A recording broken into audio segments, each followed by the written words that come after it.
Jesús dijo que si pedimos, si buscamos, si llamamos, se nos dará, hallaremos y se nos abrirá. Por lo tanto, no hay sustituto para la oración. Lo trágico es que en la actualidad, aún en la vida de los cristianos, cualquier insignificancia es más importante que la oración. Si usted pierde una pierna o un brazo, en la actualidad los puede reemplazar con una pierna o un brazo artificial. Hoy por hoy hay sustitutos para la comunicación. Si el teléfono regular falla, hay teléfonos celulares, inalámbricos, emails, Facebook, Twitter, Internet y quién sabe qué otras cosas más nos depara el futuro. Pero la verdad es que hay sustitutos para la comunicación y ya no es cosa de ciencia ficción que un día de estos los clones sustituirán a los seres humanos. De hecho, los modernos robots no son más que los prototipos de los clones de un futuro cercano, y sin embargo no hay sustituto para la oración. Ni la elocuencia, ni el intelecto, ni la energía, ni el entusiasmo, ni las buenas intenciones son el reemplazo para la oración. Hola, ¿qué tal? Mi nombre es Irving Ravelo. Desde nuestros estudios en Memphis, Tennessee, Estados Unidos, le damos la cordial bienvenida a El Amor que Vale. La Biblia enfáticamente dice, orad sin cesar. Abra su Biblia, por favor, en Mateo 7. Desde allí, el doctor Adrian Rogers, en la voz del pastor Lenín de Llanón, presenta la primera parte de su mensaje, El poder de la petición que prevalece. Hoy deseo que fijemos nuestra atención en Mateo 7:7. Es una de las más extraordinarias promesas de la Biblia porque nos dice cómo lograr que nuestras oraciones sean contestadas. Llegará el tiempo, y a lo mejor ya está aquí, cuando lo más importante para usted y para mí sobre esta tierra será el que Dios conteste nuestras oraciones. Si usted no puede creer estas palabras de Jesús, tampoco tiene el derecho de creer que es salvo, porque la misma Biblia que promete salvación promete que nuestras oraciones serán contestadas. Y si usted no cree una promesa, ¿cómo puede creer otra? En Mateo 7:7 Jesús dijo, pedid, y se os dará, buscad, y hallaréis, llamad, y se os abrirá. Ahora, note la explicación lógica que da Jesús desde el verso 8, porque todo aquel que pide recibe, y el que busca halla, y al que llama se le abrirá. ¿Qué hombre hay de vosotros que si su hijo le pide pan, le dará una piedra? ¿O si le pide un pescado, le dará una serpiente? Pues si vosotros, siendo malos, sabéis dar buenas dádivas a vuestros hijos, ¿cuánto más vuestro Padre que está en los cielos dará buenas cosas a los que le pidan? Cuando yo era solo un muchachito, el doctor Roy Ángel era un muy conocido pastor en Miami, en la Florida. Y una de las cosas que él hacía en sus predicaciones era contar historias. Usaba en forma excelente ilustraciones en sus mensajes, y alguna vez contó de un joven pastorcito cuidando sus ovejas. Un día ese joven pastor vio en el suelo una flor de increíble belleza. Se arrodilló para mirar más de cerca esa flor y le fascinó tanto que con sumo cuidado la sacó con raíz y todo del suelo y poniéndose de pie y teniendo la flor en la palma de sus manos, la contempló más de cerca. Cuando así lo hizo, una montaña cercana pareció que se abrió por la misma mitad. Unas enormes puertas se abrieron de par en par en la montaña y los brillantes rayos del sol iluminaron toda clase de tesoros en esa montaña abierta. El pastorcito jamás había visto nada semejante, así que, dejando la flor en el suelo, fue hacia ese tesoro y comenzó a recoger en su manto rubíes, diamantes, esmeraldas, zafiros, perlas, oro y plata. Su manto estaba repleto de ese tesoro.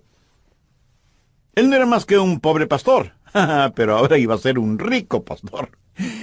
Y con ese fabuloso tesoro comenzó a bajar la montaña, cuando escuchó una voz que le decía, «No te olvides de lo mejor».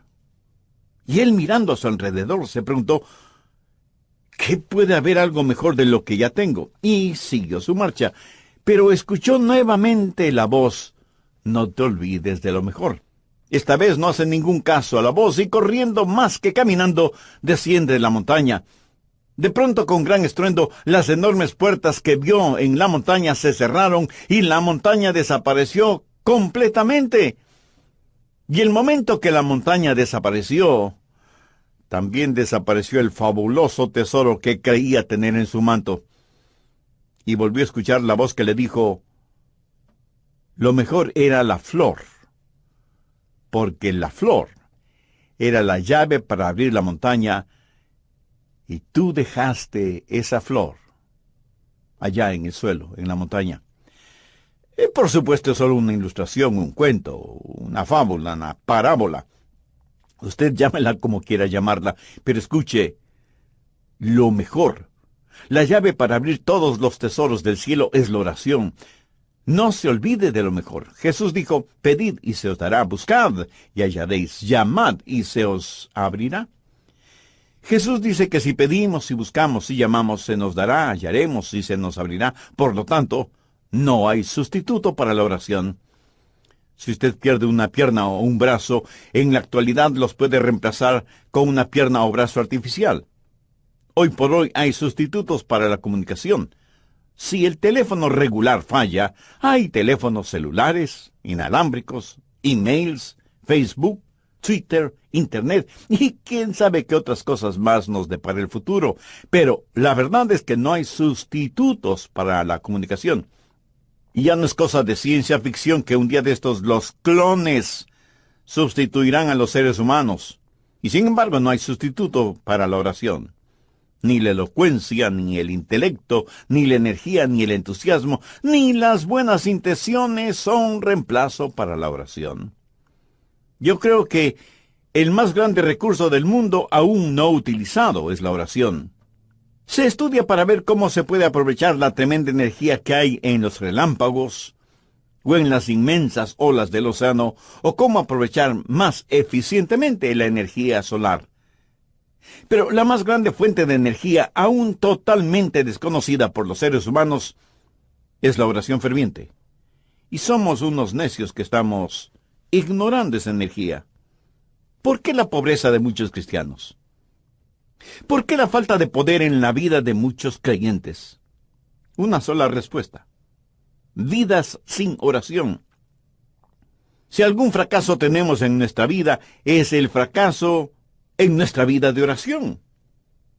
No tendríamos pecados en nuestras vidas que la oración ferviente no hubiera podido ayudar a evitarlos. No hay ninguna necesidad mayor en nuestra vida que desarrollar una vida de oración. Y alguien seguramente me preguntará, Pastor, ¿por qué Dios quiere que oremos? Usted mismo ya nos ha enseñado que el Padre conoce todas nuestras necesidades, aún antes de que nosotros las mencionemos. ¿Por qué pedirle a Dios que haga lo que Él ya ha determinado hacer? Mi amigo, esas son muy buenas preguntas. ¿Por qué? ¿Por qué debemos orar? Escúcheme, cuando oramos, no oramos para informarle a Dios de ciertas cosas. Él las sabe. Tampoco oramos para darle instrucciones a Dios. Cuando oramos, estamos invitando a Dios a conversar con nosotros. ¿Qué quiero decir con esto? Verá, Dios quiere hacer realidad ciertas cosas en nosotros. Y quiere hacer ciertas cosas por medio de nosotros. Y quiere hacer esas cosas si es que nosotros se las pedimos en oración. ¿Por qué Dios nos pide que oremos? Primero, por un factor de compañerismo. Juan 15:7. Si permanecéis en mí y mis palabras permanecen en vosotros, pedid todo lo que queréis, y os será hecho. ¿Qué es lo que Dios quiere que hagamos? ¿Dios simplemente quiere darnos cosas? ¿O quiere Dios tener comunión, compañerismo con nosotros? Dios quiere que tengamos comunión con Él.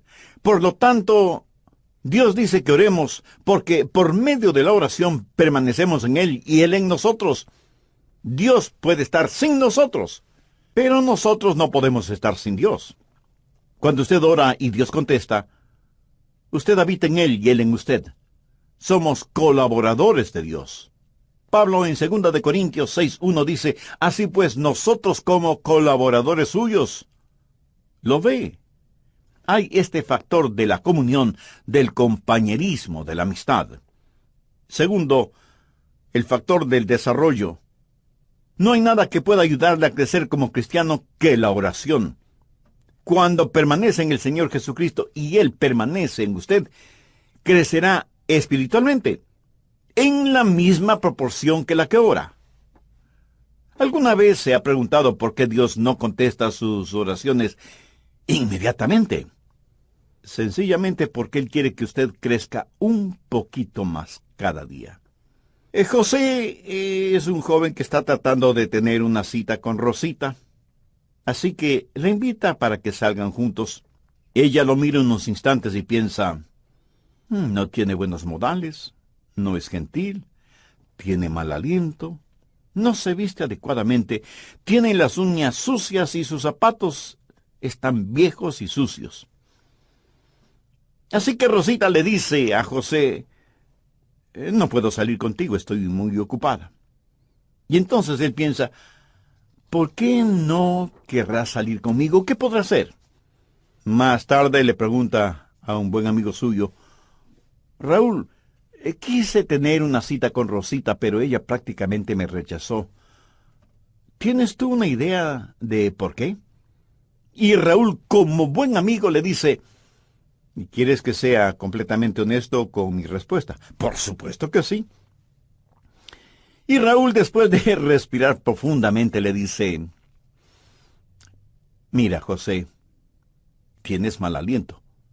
¿Cómo que yo tengo mal aliento? No puede ser. José, estoy siendo honesto contigo. Y José va y compra un agradable enjuague bucal, usa una pasta dentífrica que refresca el aliento, y después de algunos días vuelve a invitar a Rosita, y Rosita vuelve a decirle que no. Otra vez va a consultar con Raúl, y Raúl le dice, pero mira la manera en que estás vestido. No tienes un espejo. Tu camisa está más que sucia, hueles muy mal, parece que no usas nada contra el mal olor de tus axilas, y mira tus zapatos, más horribles no pueden ser. Después de un par de semanas, José va nuevamente donde Rosita, pero luce diferente. Su ropa está limpia, está bien afeitado y masculinamente peinado. De su cuerpo se desprende un suave olor, como brisa marina. Sus uñas están recortadas y limpias, y sus zapatos parecen de charol. Y le dice, Rosita, ¿quieres salir conmigo? Te invito a tomar unos helados. Y casi no lo pudo creer cuando ella le contestó, José, me dará mucho gusto salir contigo. Y los dos tuvieron una tarde maravillosa. Sí, yo sé que esto es solo una ilustración, pero escúcheme. Algunas veces nos acercamos a Dios y simplemente le decimos, Dios, haz esto. Pero hay algo que Dios quiere que nosotros hagamos primero, y es orar, porque la oración ayuda a desarrollar nuestras vidas. Cuando Dios no nos da algo que le hemos pedido, enseguida preguntamos, ¿por qué Dios no contesta mis oraciones? Y el Espíritu Santo nos dice, porque hay pecado en tu vida, eres egoísta, eres carnal, te interesa más lo temporal y material que lo espiritual y eterno. Mi amigo, marque mis palabras. Hay un factor de desarrollo en nuestras vidas. Cuando oramos, Dios nos hace crecer por medio de la oración. Tercero, el factor de la dependencia en la oración. Dios nos hace crecer espiritualmente por medio de la oración. Jesús dijo en Juan 15:5, porque separados de mí, nada podéis hacer. Si Dios contestara nuestras oraciones automáticamente, no habría ningún crecimiento. Pero si nunca tuviéramos que orar, no habría ninguna dependencia. La oración es la forma en que nos fusionamos con Dios. Y esa es una maravillosa promesa. Pedir, buscad, llamad. Pero no solo una promesa que reclamar, sino un proceso a seguir. ¿Alguna vez ha puesto atención a los verbos en este versículo? pedir, buscar, llamar. Eso es un proceso que va creciendo en intensidad. Pedir para recibir, buscar para encontrar, llamar para que se nos abra. Así, este versículo es una promesa y un proceso. La promesa de que Dios nos escuchará. Enfoquemos este punto. Usted se acerca a Dios y le pide algo. ¿Sabía que el más grande problema en la oración no es la oración no contestada, sino la oración no verbalizada? Muchos ni siquiera llegamos a pedir. Santiago 4:3 dice, pedís y no recibís, porque pedís mal. Pero la oración no verbalizada no solo es una tragedia, sino que es un pecado. El profeta Samuel dijo, lejos sea de mí que peque contra Jehová, cesando de rogar por vosotros. Una y otra vez la Biblia no solo nos invita a orar, sino que nos ordena orar. Busque Lucas 18:1. También les refirió Jesús una parábola sobre la necesidad de orar siempre y no desmayar. Y en Marcos 14:38, Jesús les dijo a los discípulos, velad y orad para que no entréis en tentación. Escúcheme, cada vez que pecamos es porque hemos fracasado en orar como debíamos hacerlo. Y Pablo dice que no debemos estar afanosos por nada, sino que debemos dar gracias por todo. Y que con oración y ruego debemos hacer conocer nuestras peticiones a Dios. La razón por la que estamos tan llenos de preocupaciones y ansiedades es porque no hemos aprendido a orar. Y porque cuando oramos, pedimos lo que queremos y no lo que en verdad necesitamos. Una buena manera de probar si lo que pedimos es correcto o incorrecto es preguntándonos, ¿puedo pedirle esto a Dios? Si su propia respuesta es negativa, pues no se atreva a pedírselo a Dios. Y si es incorrecto pedírselo a Dios, entonces es incorrecto el tenerlo o el hacerlo. No divida su vida entre lo secular y lo sagrado. No piense que cuando ora, Dios está interesado en unas cosas y no en otras. Se puede imaginar a Jesús viviendo de esa manera. Cada día es un día santo. Y cuando estamos en la voluntad de Dios, todo lo que pidamos en oración, le puedo asegurar que estará de acuerdo con la voluntad de Dios. Y si usted me pregunta, pastor, ¿y qué de las cositas pequeñas? Porque yo oro solo por las cosas grandes. Mi amigo, ¿qué es pequeño o qué es grande delante de Dios? Debemos orar por todas las cosas. Sí, ore por la salud de su cónyuge o sus hijos, ore por su trabajo o su negocio, pero ore también por el fin de semana o las vacaciones con su familia. Pastor, ¿qué si es que quiero las cosas equivocadas? ¿Debo orar por eso? Por supuesto que sí. Pero ore para que Dios le quite ese deseo que tiene por las cosas equivocadas. Dios no le contestará a menos que usted le pida. Y eso significa que usted expresa un deseo. Pero cuando usted busca, eso es una experiencia descubierta. Verá, muchas veces pedimos las cosas equivocadas. Muchas veces no estamos en posición de pedir nada.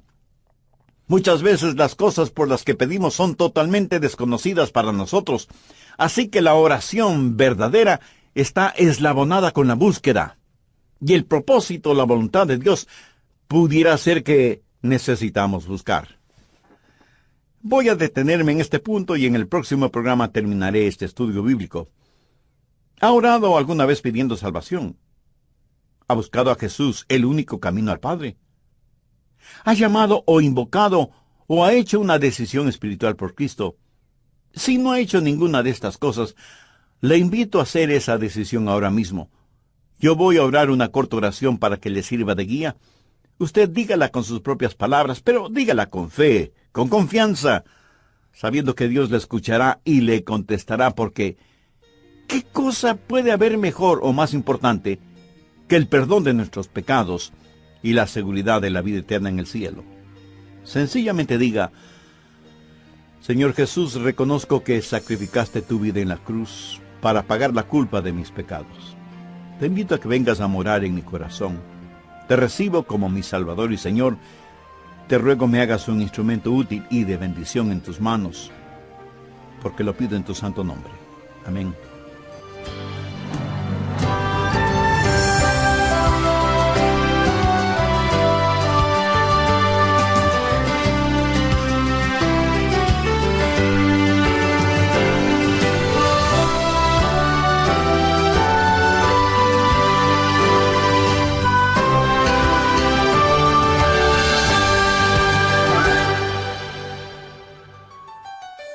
En tiempos bíblicos era total y absolutamente impensable que un amigo viniera a su casa y usted no le brindara hospedaje y alimentación.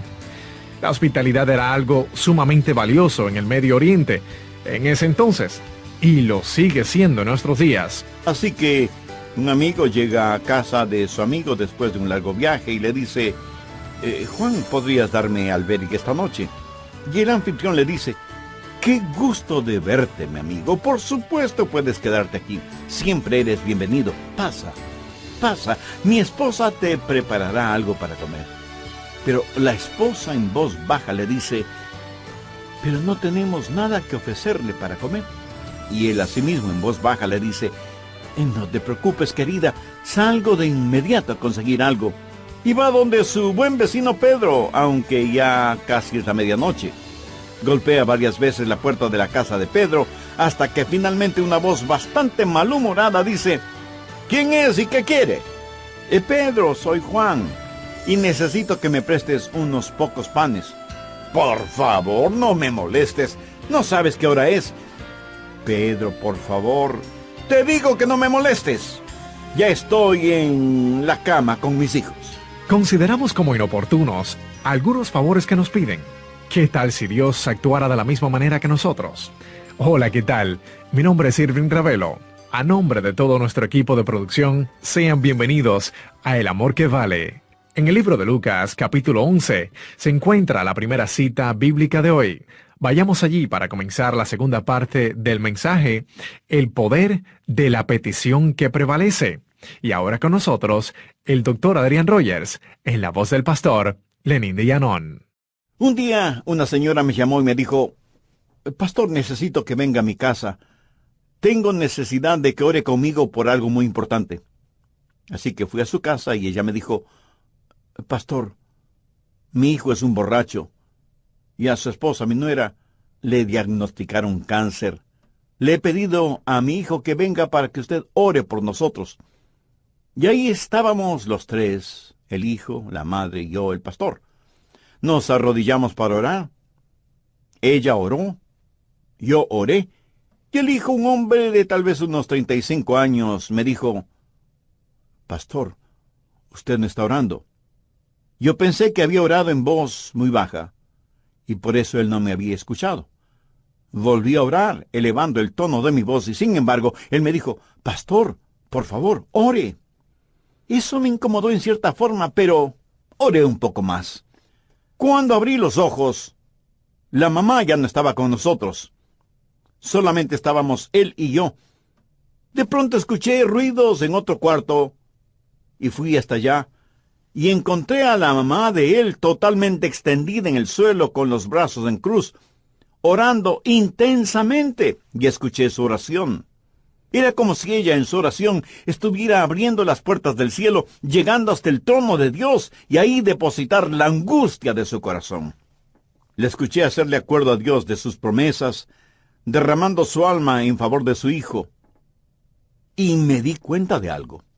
Ese hombre durante su niñez y su juventud seguramente vio muchas veces orar a su madre de esa manera, orando intensamente, y por eso él me dijo, pastor, usted no está orando.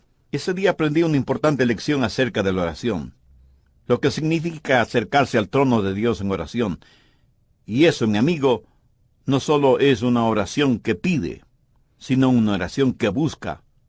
Pero no solo debemos pedir y buscar, sino que, como Jesús lo dijo, debemos llamar. Y con esa acción estamos expresando una determinación. El llamar significa que no nos detendremos hasta que obtengamos aquello que le pedimos a Dios, o hasta cuando Dios nos diga no. Veamos Lucas 11 por un momento, desde el verso 5. Les dijo también: ¿quién de vosotros que tenga un amigo va a él a medianoche y le dice: amigo, préstame 3 panes, porque un amigo mío ha venido a mí de viaje, y no tengo que ponerle delante? Y aquel, respondiendo desde adentro, le dice: no me molestes, la puerta ya está cerrada, y mis niños están conmigo en cama, no puedo levantarme y dártelos. Os digo que aunque no se levante a dárselos por ser su amigo, sin embargo por su importunidad se levantará, y le dará todo lo que necesite. Esa es la parábola. Ahora mire los versos 9 y 10. Y yo os digo: pedid, y se os dará; buscad, y hallaréis; llamad, y se os abrirá. Porque todo aquel que pide, recibe; y el que busca, halla; y al que llama, se le abrirá. Ahora usted tiene que entender algo sobre esos tiempos bíblicos. Era totalmente, absolutamente impensable que un amigo viniera a su casa y usted no le brindara hospedaje y alimentación. La hospitalidad es algo sumamente valiosa en el Medio Oriente. Así que un amigo llega a casa de su amigo después de un largo viaje y le dice: Juan, ¿podrías darme albergue esta noche? Y el anfitrión le dice: qué gusto de verte, mi amigo. Por supuesto que puedes quedarte aquí. Siempre eres bienvenido. Pasa, pasa. Mi esposa te preparará algo para comer. Pero la esposa, en voz baja, le dice: pero no tenemos nada que ofrecerle para comer. Y él asimismo, en voz baja, le dice: no te preocupes, querida, salgo de inmediato a conseguir algo. Y va donde su buen vecino Pedro, aunque ya casi es la medianoche. Golpea varias veces la puerta de la casa de Pedro, hasta que finalmente una voz bastante malhumorada dice: ¿quién es y qué quiere? Pedro, soy Juan. Necesito que me prestes unos pocos panes. Por favor, no me molestes. ¿No sabes qué hora es? Pedro, necesito tu ayuda. Te digo que no me molestes. Ya estoy en la cama con mis hijos. Hagamos un paréntesis. Las casas en esos tiempos eran diferentes a nuestras casas en la actualidad. Por lo general, la parte de abajo, la que para nosotros sería el primer piso, era en verdad un establo. Por la noche ahí ponían a todos los animales para que el calor del cuerpo de todos esos animales abrigara la casa. Una especie de calefacción animal natural. Las familias vivían encima de ese establo y el espacio no era demasiado grande, por lo que todos dormían en un solo cuarto. Y cuando alguien se despertaba y se levantaba, pues despertaba todo el mundo. Y las cerraduras en esos tiempos eran muy complicadas. No era cuestión sencillamente de utilizar la llave.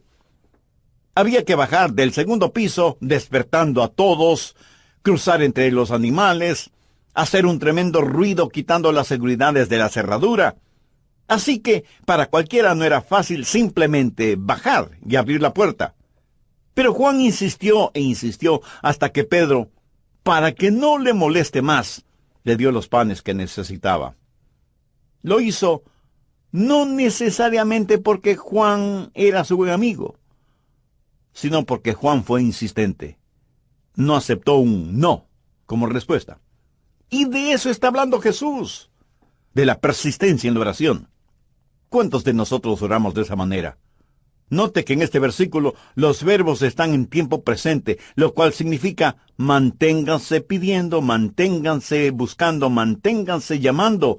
La oración no es una carrera de velocidad, más bien es una larga maratón. En el Evangelio de Lucas capítulo 18, Jesús también habló acerca de una viuda que fue donde un juez injusto, buscando justicia. Este juez no tenía miedo de Dios ni de los hombres. Era un ateo, un juez ególatra. Y la viuda venía una y otra vez porque necesitaba hablar con el juez. Finalmente, el juez falló a favor de la viuda porque, como ese juez mismo lo dijo, no quiero que me agote la paciencia. Esta ilustración la utilizó Jesús para poner de relieve que si un juez injusto puede actuar de esa manera, ¿Cómo un juez justo no va a escuchar nuestras oraciones? Dios no es como un juez injusto. Y si Dios, el juez justo, nos contesta, no es para librarse de nosotros antes de que se le acabe la paciencia. Dios quiere que persistamos en la oración porque Él está haciendo algo en nosotros y por medio de nosotros. Y siempre vamos a encontrar a Jesús enseñando la persistencia en la oración. Y sea que usted lo entienda o no, es una enseñanza bíblica. Permítame también mencionar a la mujer sirofenicia que desde lo que es hoy el Líbano se acercó a Jesús para buscar ayuda para su hija que estaba poseída por un demonio. Es profundamente interesante la conversación de Jesús con esa mujer griega. Vayamos al capítulo 7 de Marcos, desde el verso 26. La mujer era griega y sirofenicia de nación, y le rogaba que echase fuera de su hija al demonio. Pero Jesús le dijo, deja primero que se sacien los hijos, porque no está bien tomar el pan de los hijos y echárselo a los perrillos. Respondió ella y le dijo, sí, Señor. Pero aún los perrillos debajo de la mesa comen de las migajas de los hijos. Entonces le dijo, por esta palabra, ve, el demonio ha salido de tu hija. Y cuando ella llegó a su casa, halló que el demonio había salido, y a la hija acostada en la cama. Cuando Jesús usó la palabra perrillos, hacía referencia a perritos mascotas. Note que la mujer no se siente ofendida por eso, y más bien le dice a Jesús que aún los perrillos están felices de comer las migajas de pan que caen de la mesa. En el original, ella no usa la misma palabra que Jesús utilizó para perrillos. Ella usó una palabra que describe a un perro callejero, flaco y sarnoso. Por eso Jesús se sintió conmovido y le otorgó a la mujer lo que le había pedido. Durante las horas finales de su pasión, Jesús oró a su Padre varias veces. Jesús, el Hijo de Dios, prevaleció en la oración. El apóstol Pablo habla de una espina en la carne y dice que 3 veces le pidió a Dios que se la quitara. Esto significa que Pablo tuvo 3 extensas sesiones de oración sobre un largo periodo de tiempo, hasta que Dios le contestó. Pero Dios no le contestó como Pablo se lo pidió, sino como Dios quiso contestarle. Elías oró por lluvia, y estando en el monte Carmelo, envió a su criado a ver si descubría alguna nubecita en el cielo. Nada. 6 veces dio la orden y 6 veces la misma respuesta. Nada. Pero a la 7ª vez el criado vio una nubecita del tamaño del puño de un hombre. Esto es una ilustración de la oración persistente de Elías, quien, juntamente con su criado, comenzó a caminar porque ya se escuchaba el sonido de una abundante lluvia. Ahora, ¿cómo saber cuándo pedir o cuándo dejar de pedir? ¿Cuándo buscar y dejar de hacerlo? ¿Cuándo llamar y dejar de hacerlo? Al respecto, permítame mencionar 3 pasos. Se detiene cuando Dios le da lo que usted ha pedido. A veces las respuestas de Dios son directas. Otras veces son diferentes. Algunas veces Dios demora sus respuestas. Otras veces simplemente las niega. ¿Pero cómo saberlo? Bueno, si Dios le otorga lo que usted ha pedido, ya no hay que seguir pidiendo, ¿no le parece? Pero algunas veces usted ora por algo, y aunque no lo tiene en sus manos, lo tiene en su corazón. Quiero decir, algunas veces Dios le dirá, ya lo tienes, ya lo tienes. Y usted tiene la seguridad de que lo que ha pedido a Dios ahora, ya se lo ha dado. Y usted comienza a alabarle por eso. Y debemos reconocerlo. Algunas veces Dios dice, no. Entonces usted simplemente deja de pedir. Y aunque Dios le haya dicho, no, agradézcale. Porque Dios nos da solo cosas buenas. Y si no nos da algo que le hemos pedido, es porque seguramente eso no será bueno para nosotros. Pero usted se mantiene pidiendo hasta que Dios le diga sí, o espera, o definitivamente no. Entonces hay una promesa que reclamar, hay un proceso que seguir y hay una provisión que debemos gozar. Note que el Señor Jesucristo dice por qué y cómo contesta nuestras oraciones. Volvamos a Mateo 7, desde el verso 9, y veamos cómo el Señor ilustra esto. Jesús hace la pregunta: ¿qué hombre hay de vosotros que si su hijo le pide pan, le dará una piedra? ¿O si le pide un pescado, le dará una serpiente? Pues si vosotros, siendo malos, sabéis dar buenas dádivas a vuestros hijos, ¿cuánto más vuestro Padre que está en los cielos dará buenas cosas a los que le pidan? Ahora, ¿cómo sé que Dios va a contestar la oración? Pues note lo que Jesús está diciendo. Es algo razonable y que va de acuerdo a nuestra naturaleza humana. Tome un hombre que no ha sido salvado, un hombre que no conoce a Dios. Si sus hijos le piden comida, no les dará comida. Jesús dice que si nosotros, siendo malos, sabemos dar cosas buenas a nuestros hijos, ¿cuánto más nuestro Padre Celestial no nos dará cosas buenas si es que le pedimos? ¿Por qué sus oraciones serán contestadas? Pues porque Dios es bueno. Sabe eso con certeza en su corazón, en su mente. Dios es bueno. Dios se deleita en contestar sus oraciones. Dios quiere contestar sus oraciones porque nuestro Dios es un buen Dios. Pero Dios no solamente que es bueno, sino que además es sabio. Si usted le pide pan, tenga la seguridad de que no le dará una piedra. Él nunca nos dará algo que sea malo. En la Palestina abundan miles y miles de pequeñas rocas que por su color y su textura parecen pequeños panes. Si usted le pide a Dios pan, Él le dará pan, no una roca que parezca pan. Ahora escúcheme. Si usted le pide una roca, Él no le dará una roca. Él no le dará ninguna cosa mala, aunque usted se lo pida. ¿Por qué? Porque Dios es bueno, sabio y capaz.